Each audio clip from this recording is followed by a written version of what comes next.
Time to Head North podcast, brought to you by The North Group, where security is refined by intelligence.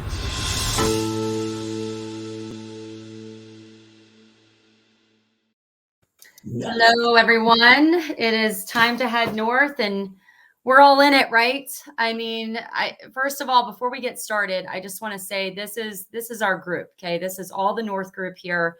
Everyone's been putting in long hours, so I appreciate everyone taking the time to have this discussion. It's necessary, especially because we have our hand on everything in POTS, and this is just meant to be really an open conversation, right, Vince? Like we have questions. We want to know what's going on. We want to know how the hell we got here, right? Because it's a mess.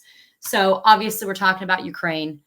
I want to start with some strategy type questions and thought-provoking questions. And, Steve, you have a wealth of knowledge. So again, let's just start with how are we here in 2022? How are we seeing what we are seeing? And you're muted, buddy, so unmute. Yeah. So, I mean, this whole situation in Ukraine has been long time coming, right? Not to go on down a boring history lesson with Russia and the fall of the Soviet Union. I'll let Sam kind of touch on some of the history parts of that, but Vladimir Putin is a very well respected, former intelligence officer turned politician. He's had his finger on the pulse and control of Russia for the last 20 years. He's attempted to go after, annexing Crimea back in 2014. So this isn't kind of something that wasn't expected. But you got to step back from a military and an intelligence perspective and look at this and go, what's his end game, right? What's his second and third order effects? I mean, here, why is he doing this? I mean, he's lost 4,100 plus troops reported. He's got a number of military assets that have been deployed, that have been taken out. What is his end game and why? I don't, for the life of me, understand, based on general Russian military doctrine, like their asymmetrical warfare handbook or things like that we've gone through and read at length here in the office, just to kind of, so we understand how to advise people whether they should evacuate, whether they should get out of the region entirely. And we'll get a little bit more into that, but it's definitely shocking how we got here. I think is a failure of U.S. diplomacy. I think it's a failure of European diplomacy. I think that if militaries feel that there's a shot, and if dictators feel that there's a shot, they're going to take it. And that's what happened. I got a question on all that, dude. So, when you hear all this happening, what stopped him from doing this all these years prior? Why was right now the better time? Yeah, so absolutely. And that's a great question. We've been answering that a few different ways.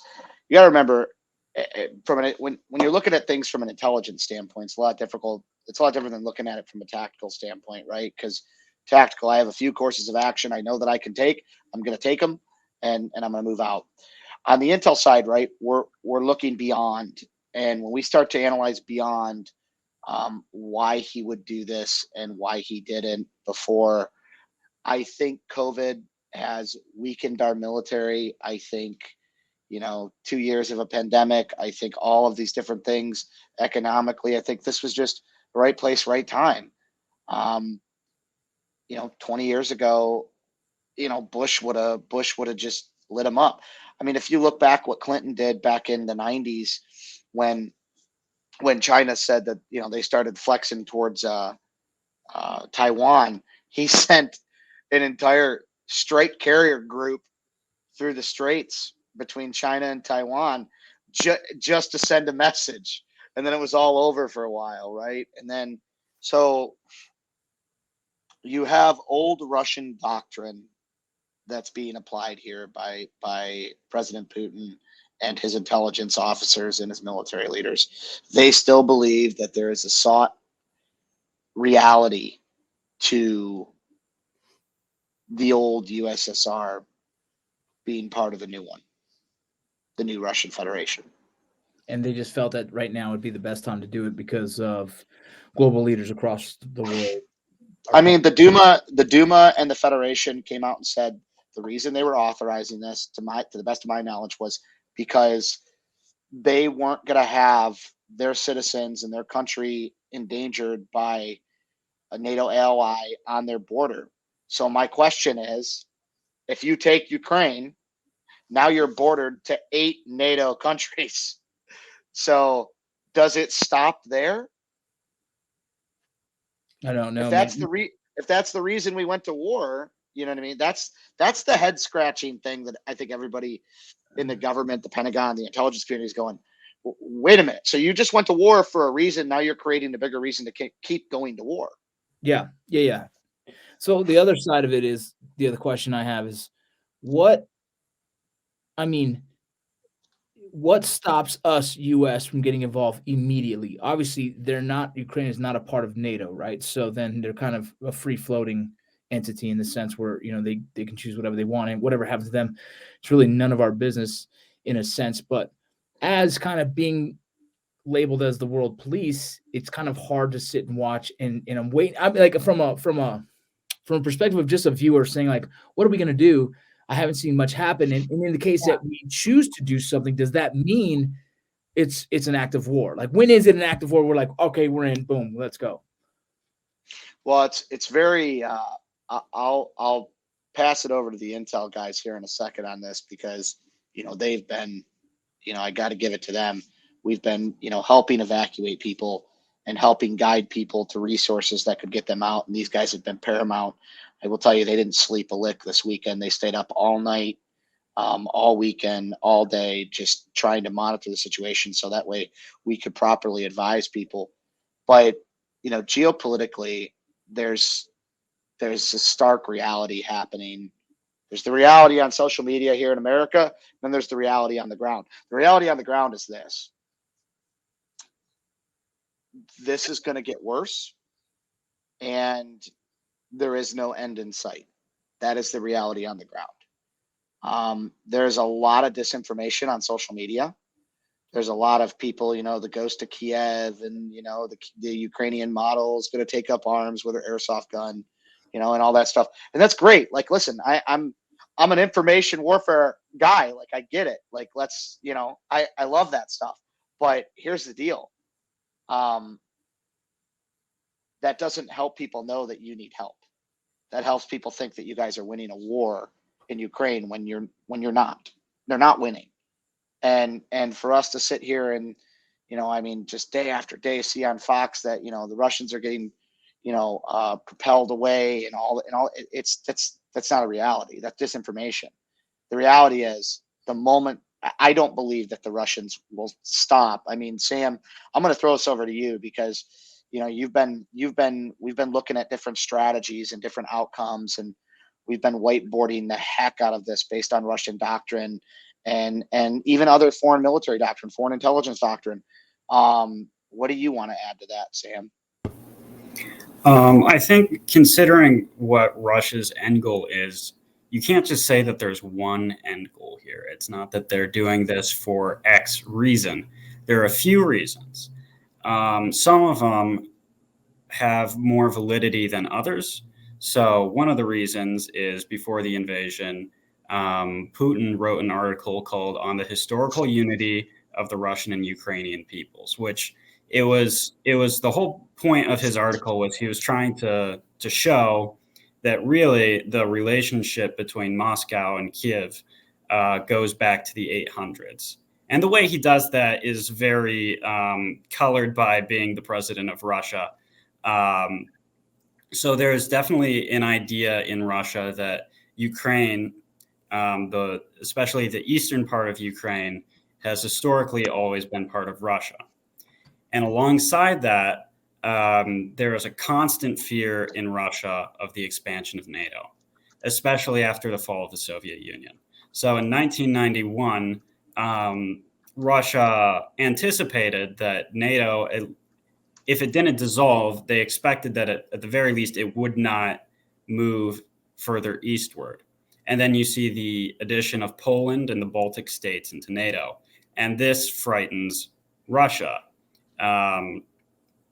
So when they look at Ukraine, they're concerned about Ukraine's deeper ties with NATO. And in particular, I think the trigger event for this was in March of 2021. President Zelensky signed a decree on the demilitarization of the occupied Crimea. And this is about the same time that we see Russia begin to prep its troops on the borders of Ukraine. So in the Russian mind, Ukraine is aggressive.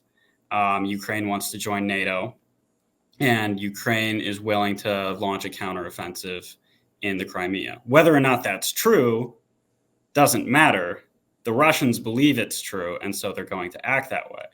So their goal in this invasion, and what we've seen reflected in their plans, is to take the eastern portion of the country where there are a lot more Russian speakers. And I think some of the slow pace of the advances, they didn't anticipate the Russian speakers to be so hostile. But is to take the eastern portion of the country. And then they'll want a neutral state in the western portion, sort of a rump state version of Ukraine. And so when you see the Russian military movements, they're all in the south, they're all in the east, and they're all on Kyiv.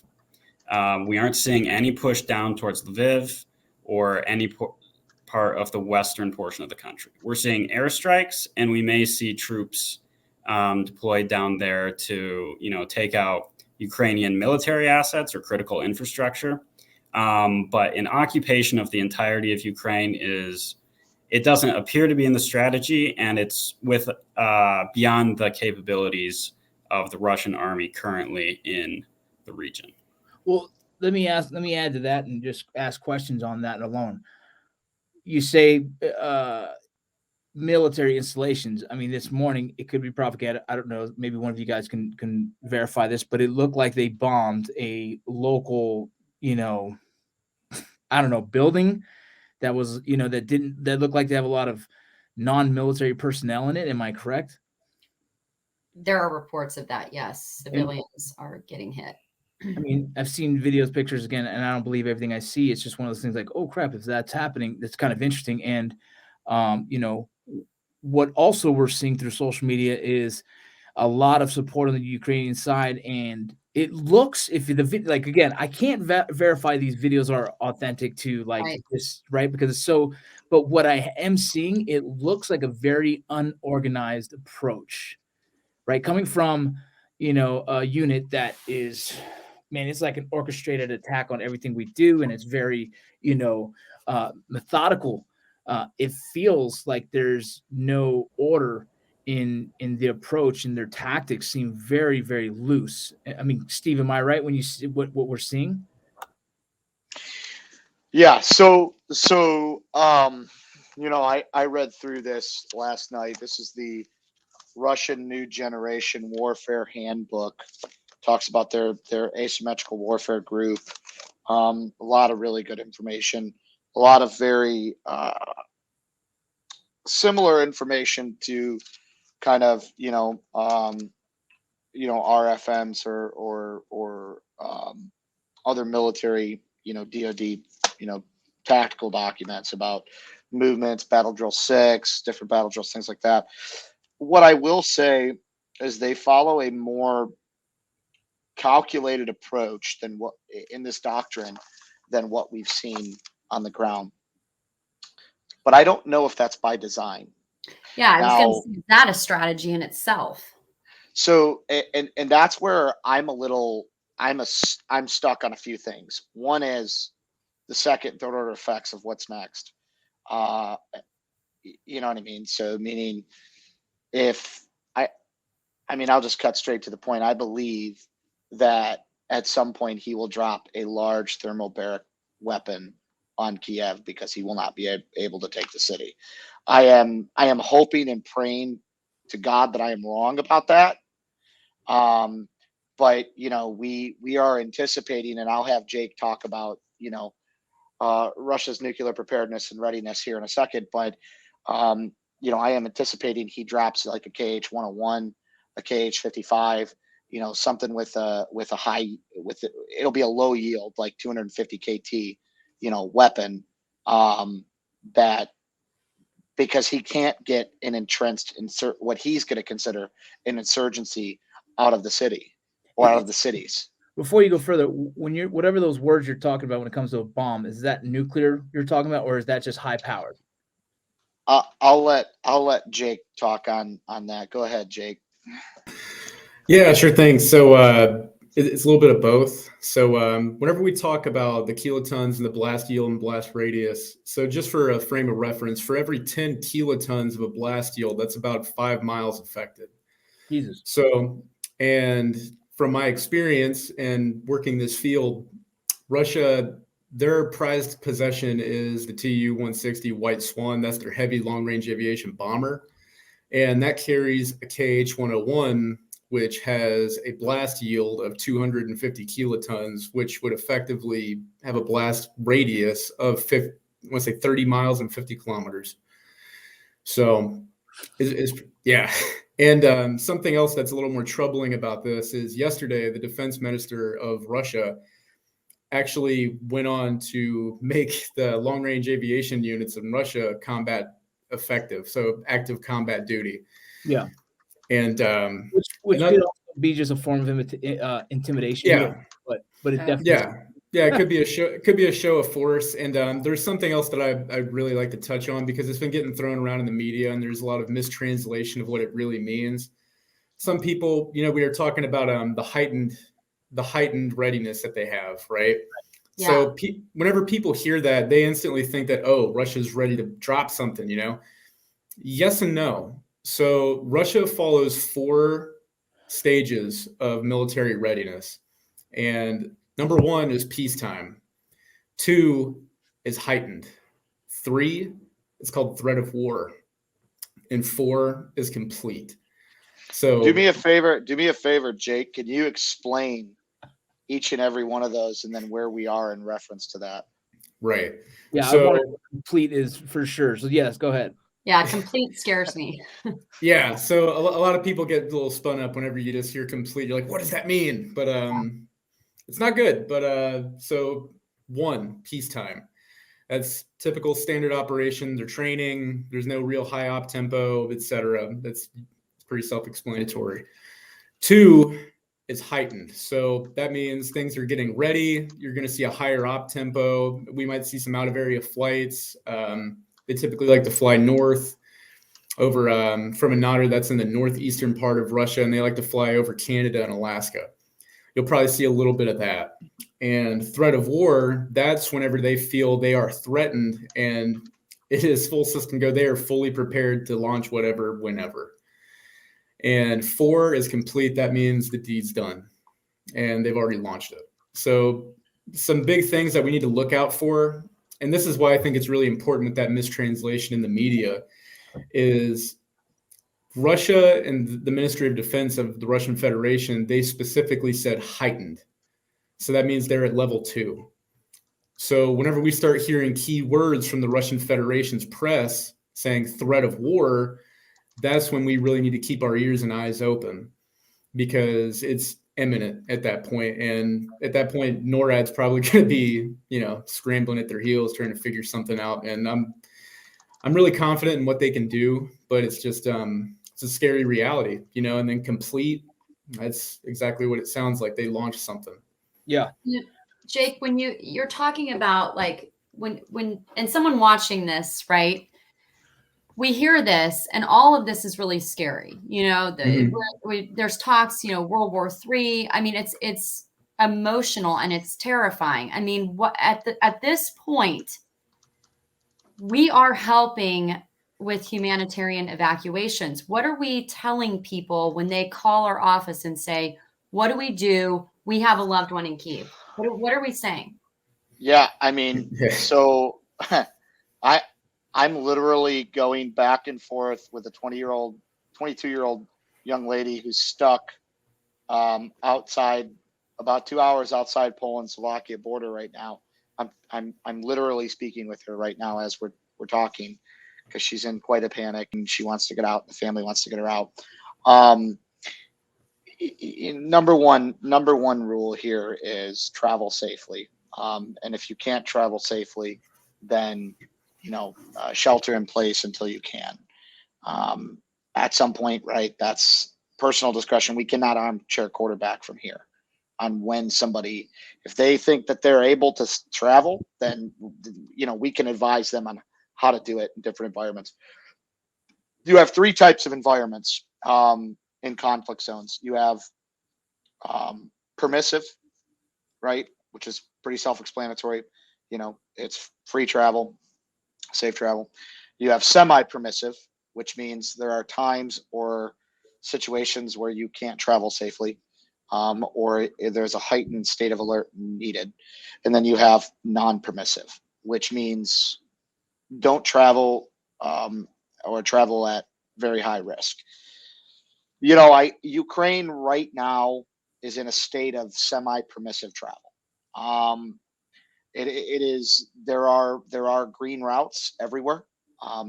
We were in contact this morning with a team on the ground, folks that work with TNG every day, and we've been on with folks in Poland, Romania. We've talked to people that are on the ground currently in Kiev and a couple other cities.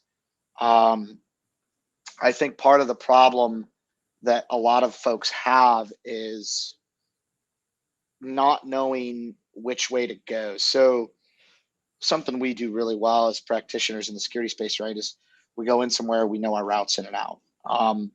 I would say plan your route, plan 3 routes, right? If you're moving, make sure you know your time, distance, direction of arrival, departure. Make sure you have hold up points along your route that you believe would be comfortable to be held up for 2-3 days. I would have enough food and water for at least 10 days of travel, based on having to hold up. I would, as far as medical equipment, right, I'm not going to tell people to perform medical emergencies, but pressure dressings, this is your biggest concern is stopping the bleeding, right? And things like this. You have shrapnel concerns, you have car accident concerns, you need to be able to stop the bleeding. So compression dressings, things like that, tourniquets, even having things makeshift, like, a metal rod with a piece of, thick leather to be able to make a tourniquet. Vince could probably talk on the medical preparedness side of this, but, there's a lot of conversations right now amongst, military buddies on getting in and out with weapons. Yeah. I do know some guys that have gotten in country with weapons. They secured weapons in Poland and have gone in. Listen, to all you, running, gunning, rootin' tootin' animals out there, if you don't have experience operating in a semi or non-permissive environment with a weapon, I wouldn't even try to go for this, right? No. I can tell you right now, if you know what you're doing, you know what to do. If you don't do it, because this is not this is not a military operation. There is nobody coming to get you if you get jammed up. You will probably rot in a containment facility for an extended period of time if you do get jammed up, or you're going to get shot. Evacuation efforts are about ES, not about fighting. There's a lot of folks that want to talk about fighting and things like that. I don't. I think the other piece to this is opposition understanding, right? What is the opposition doing? So in this case, right, it's Russia. In Venezuela, it was the government. In Kenya, it was a disparaged government. So these are things that I would look at. You got to know what's going on, right? Being able to collect intelligence. We've heard different things about internet being down. So if you have it, download a map while you have internet. Have a map. Have an understanding which way to go. A lot of people are just heading west, which is great till you run into some sort of adversarial movement. There's also down in the southern region, we've gotten a lot of reports of crime and bandits that are attempting to, take people's belongings, money, cash, makeshift checkpoints, things like that. And then on the other side of it, up north, we've heard a lot about free lateral movement at checkpoints. Right? We had a team go through 5 checkpoints this morning, and they ended up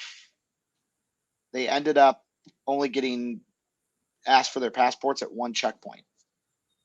So, and then the Ukrainian, security forces or whatever they are, were very excited to see our friends there, apparently. So I don't know. There's a lot of situational awareness that goes into this. There's a lot of understanding, for different, I would say, tradecraft skill sets. So Let's talk about something that I hear what you're saying for those who are in country and trying to, navigate that space. But how about if Russia does drop this bomb and the oncoming effects that what could potentially happen here at home?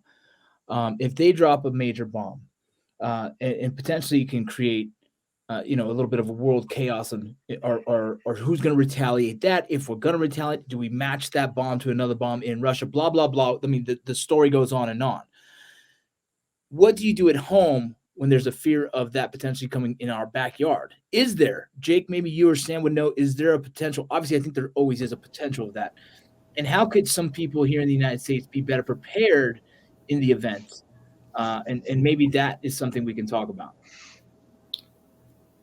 From the political possibility of that happening, despite a lot of the rhetoric in the news you hear, the United States foreign policy has been fairly conservative in regards to this situation in Ukraine.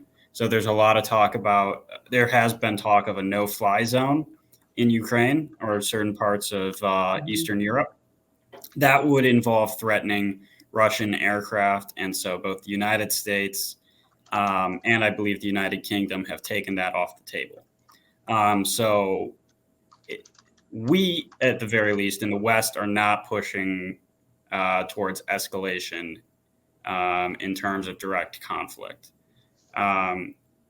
If a nuclear bomb were to go off, I don't know what that would mean, because that would be, that really hasn't happened since 1945. So who could say? But you would want to be at a level of disaster preparedness, just as you would for a natural disaster here at home, and that some of the other people here could speak to better than I could.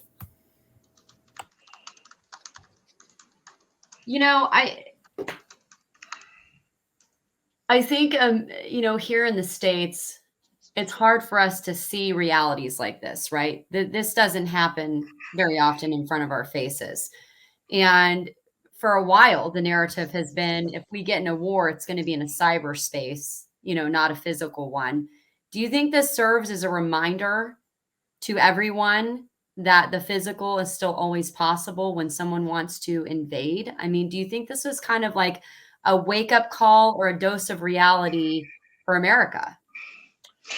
So I mean, here's my take on this, right?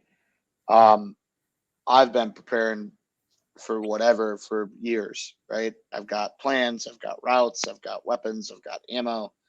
I've got cash, I've got gold, I've got, you know what I mean? Like do I have everything in excess? Probably the only thing is guns. I think everyone would agree with. I got a little bit too many of those. But at the end of the day, you know, do I think Russia's going to nuke the U.S.? No. I think our early warning detection systems, which whatever Jake's comfortable with talking about on that, you know, I'll let him answer. But I think a major cyber attack, I think also a major EMP attack is realistic. I think that's realistic both here and in Europe. I think right now, I got to go back to where Russia is, right? It's almost like they've gone down a road they can't ungo down. I want to say something on that, Steve, because it's almost like its ego can get in the way very easily. And what I've seen, it seems like it's not happening as easy as expected. Okay, so we got to be really careful with that, because I was just talking to somebody in the intelligence community about this morning, and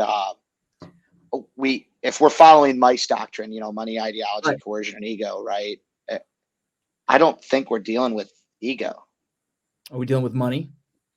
No, I think we're dealing with ideology. That's a whole different world. I think we're dealing, yeah, it is, because what, and I posed this to somebody this morning in the IC. I said, what if you're not dealing with an egomaniac? What if you're dealing with an ideologically driven egomaniac who's motivated by money? Okay, now it changes, because we've seen somebody take a suicide vest and clack off. We've seen based on ideology. You don't see that based on ego. No one's like, hey, I'm going to go blow myself up because my ego's not feeling well today, right? Yeah. So now, if this guy's and so what's his ideology? So let's go through that in a minute now. And I know Sam's chomping at the bit to get into this one, and probably Jake too. But we're not looking at 1990s and 2000s Russian Russian new generation warfare ideology. We're looking at old USSR, Iron Curtain. We are going to be the greatest power in the world again ideology. Now, if you look at it like that and you say, okay, they're going down that road, there's no way but forward for them. They're choked off from turning around. They can't just tuck tail and go home and then go back about, you know, being on the world stage. The world just cut them off the stage. So you either keep going down that road or you go back through that choke point, and it's the end of the road completely. Putin's presidency's over. His people burn him to the ground. So they're going after an old, I mean, Sam even referenced it, right? How they talk about Kiev 800 years ago, blah, blah, blah, right? The czars and all that. That's great. But when I look at this and I start to pick apart why is he doing this? Because I have to look at that. I have to start quantitatively trying to pick, what is he threatened about? What does he feel like his vulnerabilities are? What are the impacts of these things? Why are his countermeasures not coming into play here? You know, why does he feel this unsafe that he has to do this? What's his justification pattern? It really comes down to he's pushing an old USSR agenda, which is to make Russia the dominant power in Europe and across the globe. Does he have enough support from his own people to carry that out? No. Does it matter? I don't know. I mean, he's got big bombs. That's but what I've seen right now, the people, Jake, why don't you talk on this? The people love him. The majority of his people, I would say 80% of them love him and support and have all been mad about the Cold War, the way that it ended and the way the wall came down and blah, blah, blah. Jake, why don't you, Sam, either one of you.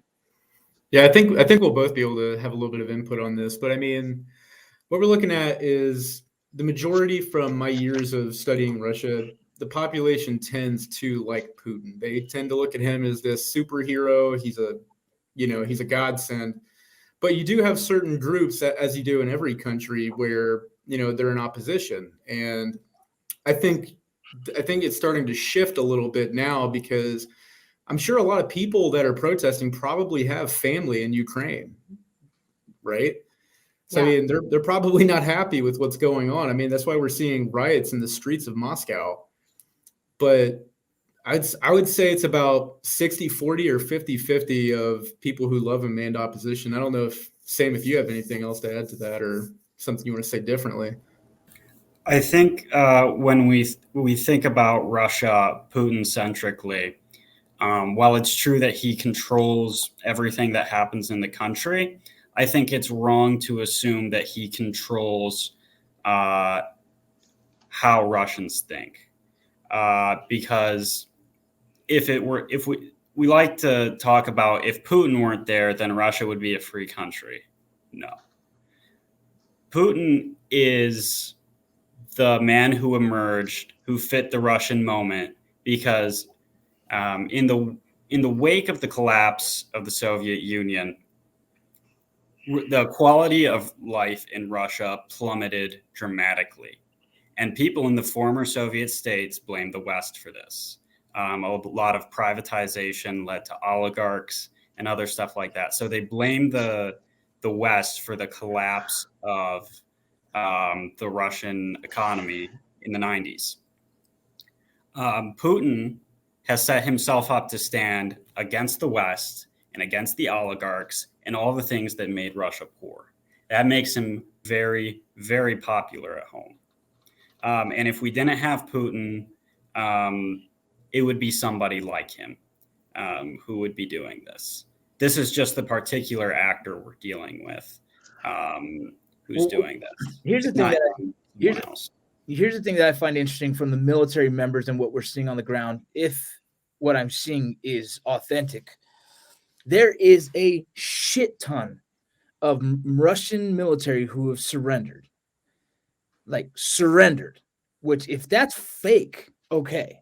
If it's real, trips me out a little bit as a military member, right? Because look at our war. In 20 years, there was very few that ever said, no, I surrendered, right? And so it's really interesting to me, because to me, from a psychological standpoint, where they're probably feeling as if, should I be here? Should I not? There's got to be this conflict in themselves for them to be surrendering and willingness not to die for the cause, and which kind of makes me very intrigued by the whole war happening and how it's handled.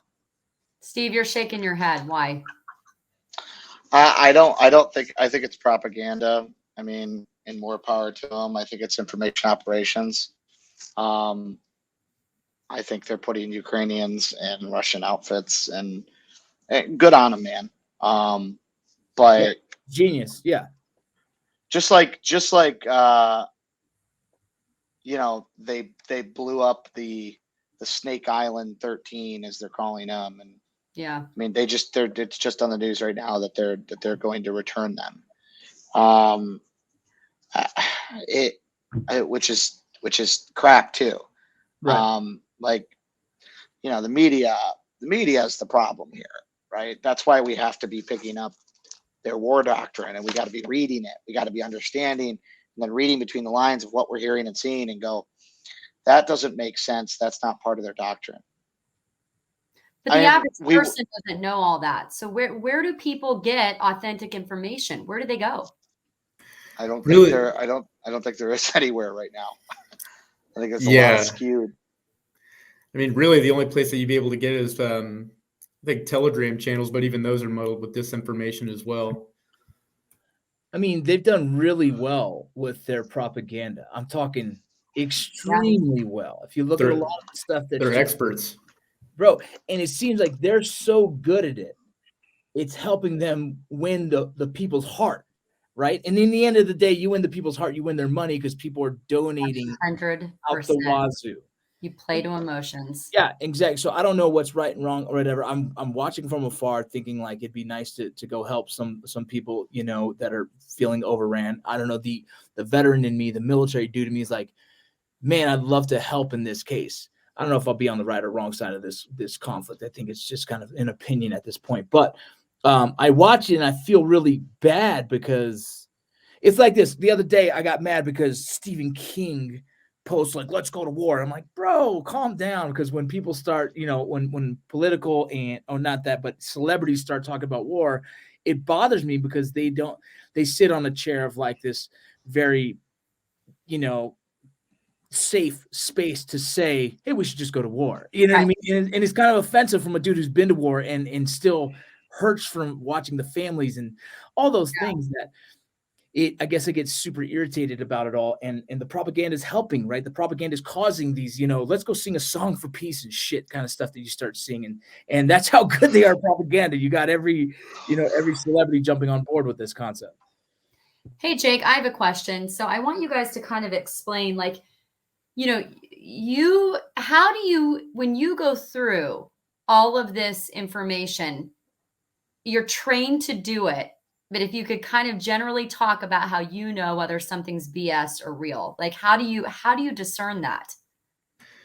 Right. So really it's just going to have to be cross-referencing with doctrine and historics. I mean, if something doesn't make sense, I mean, for example, these the death toll for Russians, I think, what were they, over 4,000 in Ukraine? That's insane. That's ludicrous. I mean, for them to take, I think it's like what, like a 2% cut of their entire military? No. I mean, and like we said, I mean, we know that if they really wanted to bulldoze Ukraine, they could have already. And it's just going to come back to taking your reporting, and you're going to have to cross-reference that with doctrine, and you're going to see what actually makes sense. I mean, that's really all we can do at this point. And then from after cross-referencing and kind of sorting it all out, you have to see now from all of this, what is the most plausible thing we're looking at here? So you really think 90% of what we're seeing is just BS propaganda, if not more? Absolutely. That's good to know, man. That's good to know, because I get sucked into it, dude. Oh, we all do. I get emotional with these stories.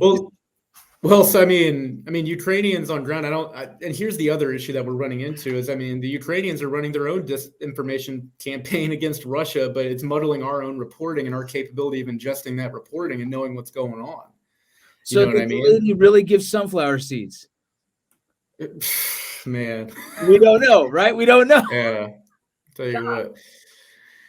But I mean, outside looking in, Ukraine's looking like they are putting up one hell of a fight.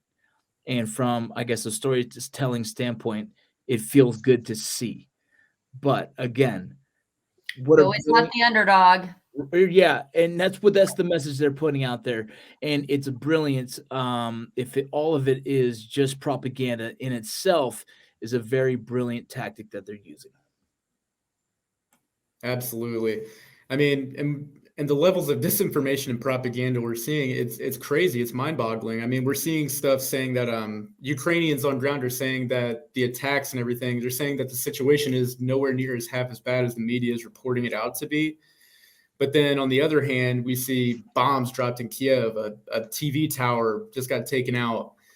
But then where's the media in here, Yeah, I mean, I've seen videos of like Ukrainians talking to Russians that their tank ran out of gas, right? Like in a real world war, in my head, you'd be like, all right, we got to take these dudes out, right? Like every single one of these dudes has to go out in my head. Yeah. So when you see it's a really different perspective of war that you wouldn't see in the Iraq and Afghan war, right? It's just a very different kind of, the whole thing's a different vibe because they do have family there, right? They're deeply rooted in culture between the two. So it's so different.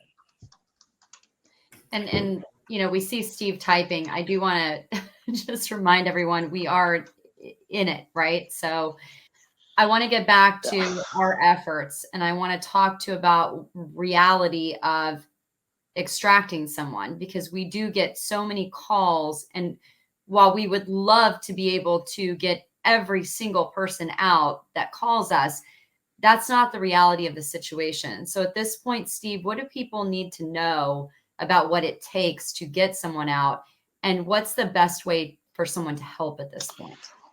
Yeah, I mean, so we're sitting here there's a couple sides of this conversation, right? There's the humanitarian side, Yeah. and there's the I don't care what it costs to get my family member out. We are not attempting to profit on that. We are, however, attempting to cover operational expenses to be able to get somebody out safely, provide the intelligence overview, track them, pay border crossing, fees if we need to, and different things. So it just depends where they're at. It depends how dangerous it is. Depends, are we sending our assets in? Are we using local assets? The local asset piece is deteriorating very quickly. People are taking money from people and they're not getting them out. We've had that happen about 5 times thus far. And it's a really big issue. There's probably some folks that need to have a talking to at some point, because they're in the industry. But they've taken money and then they've fallen off the grid. So if they're not dead, that's a problem, because they've taken money from people to help people, and then they've shut their phones off or whatever. So that being said, I think one is identify a reputable group that knows what they're doing. We've actually walked a lot of people out on their own by establishing a pretty robust intelligence network of folks on the ground to be able to say, hey, you can move at this time, hit this border crossing at this time, and Paul will be there. And Paul will help facilitate you getting over the border. So, I mean, that's a lot of what we can do. The big thing right now is, for me, is not the evacuations. It's watching what happens next. We can assist with evacuations all day long. We can guide people where to go and what to do. It is very specific and contingent upon what their location is, where they're at in reference to any type of conflict spots. And then also what are the border nations going to do as this thing escalates, right? You may not be able to get out of the border here real soon. They may shut the border down. We don't know. We don't know what they're going to do. We don't know what Poland's going to do. We don't know what, so my advice to everybody is this: get out of the country now if you're not there to fight. If you're there to fight, Godspeed. And, I give them hell. I think I'm not going to sit here and say, hey, I want to go fight and all that, but there's a lot of us that are having a really, really hard time with what we're seeing, having been to combat. And I know Rocco's in the same boat, right? Because, we never hurt innocent people. We had people that if you put an IED in the ground or you were out past curfew, we gave you an order, you didn't comply, we would engage you. But we're watching them mercilessly, without mercy, bring down apartment buildings, bring down police stations, military barracks, where there are people hiding in those bunkers. Yep. That are trapped, that cannot get out. And I think for me, I've been nonstop up for the last night was the first time I slept a full night in a week. And I felt pretty good, I'm not gonna lie. But when I woke up this morning, there was a lot less traffic on a lot of the chats that I'm in with Ukrainian soldiers and security groups, and there's a lot less traffic of guys talking, because you know what they're busy doing? They're busy fighting to stay alive all night long, all day long. There are Americans that are on our team that went over the border this morning, and they went over the border and they were welcomed by Ukrainians with open arms. I'm not saying let's join a foreign legion and let's create one here, but I'm saying if you're that guy and you have it in your heart to jump on a plane and go fight for freedom, because the Lord knows we fought for the Iraqi people's freedom. We fought for the Afghani people's freedom. We helped get people out of Afghanistan. Well, our government sat back and left them. Do we owe anything to the Ukrainian people? No. But I think as a symbol of freedom across the world, which is what we are as Americans, I think we owe it to the symbol of freedom to do something about it. I think that's a great note to end on. This call to serve and to, truly help people in need is why I just have so much affection for everyone in our industry and anyone who's ever served. And just thank you to everybody. And, we're certainly praying for everyone over there. And we just want to encourage people again that if you need help or just authentic information, the North Group is here. Please reach out. We are willing to help in any way we can. So I just want to thank all of you for being a part of it. Vince, final words? No, that's it. Is if you guys need anything, reach out to us. We appreciate all of you. All you going out there to fight that freedom is like Godspeed. What Steve said is exactly Absolutely. it. Thank you for everything, guys. And just reach out. Okay.